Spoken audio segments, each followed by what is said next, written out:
Hey friendlies, how you doing? It's Monday morning. I thought I would shoot a quick video to answer some of the questions that I'm seeing in comments regarding last night's video because they're good questions. So, number one, I think the only one, actually, now that I think about it, and if you didn't see last night's video, I got a really good video of a bear that came into camp that Sadie was aggressively trying to protect me from. She's so cute. She's really good. And I also hung a bear bag because I had a bear in my camp. And a lot of you are like, why are you bothering to hang your garbage? Why don't you just keep it inside your RV? So have you ever had vegetables in your refrigerator that are past being fresh, particularly like broccoli, cooked broccoli, kale?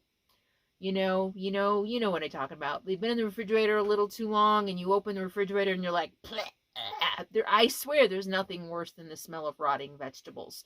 So I eat a lot of veggies. So I have a lot of stinky leftover veggie stuff, and sometimes more than others. I do try to use as much of the vegetable as I can, the stalks and everything, but sometimes I have too much and I don't. So I end up with a lot of garbage. So a lot of times what happens is right after I get groceries, I get a lot of produce, and I don't always have room in my refrigerator for everything. That's a big challenge. I want to use everything. Anyway, I end up with really, really, really smelly garbage. And most of the time I do keep it inside my rig. I reuse everything I have. Like, I use things like this, plastic containers. This is a protein powder container, and I will put all of my veggie garbage in those.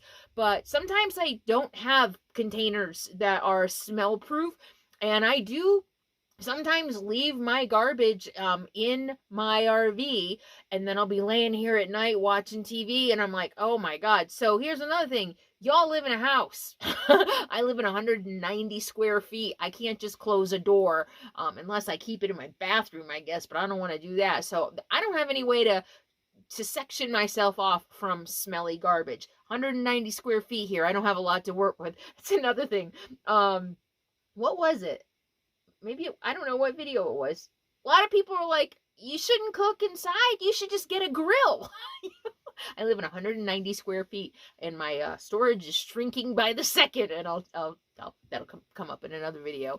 But yeah, so it's too much to have in 190 square feet. It's too much to have rotting vegetable garbage inside my RV, especially in the summer. In the winter, I might be able to get away with it. Usually what I do in the winter, in the cooler temperatures, I store everything up there and I block that off, and it's almost like a refrigerator in the winter. So it's not that bad in the winter, but I can't do that in the summer. The second reason I don't leave my garbage inside is because of mice.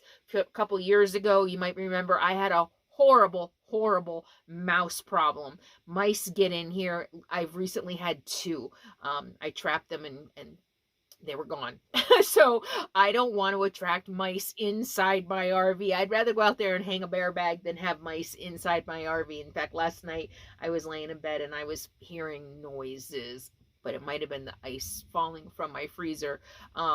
At least that's what I told myself it was. So yeah, I don't want mice in my RV. I've already had to make a lot of changes as far as not keeping seeds and nuts in containers that mice can get into, putting them in mason jars, things like that, so that I can not make sure I'm not attracting mice. After that season of having so many mice, I did a thorough cleaning of all the mice poop and everything, and all the areas, the storage areas that they were going. I had to go in there and clean everything. I don't want to have to go through that again. So I don't want mice. So that's another reason. The other thing is I showed me doing everything wrong and how I'm a terrible thrower. I've never been good at sports. That's why I, all my sports, solo backpacking, kind of easy. I just have to walk.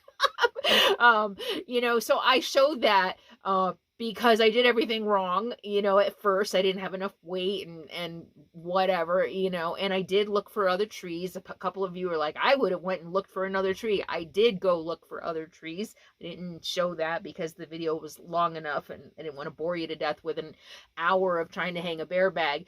And I determined after looking around that that was still the best tree.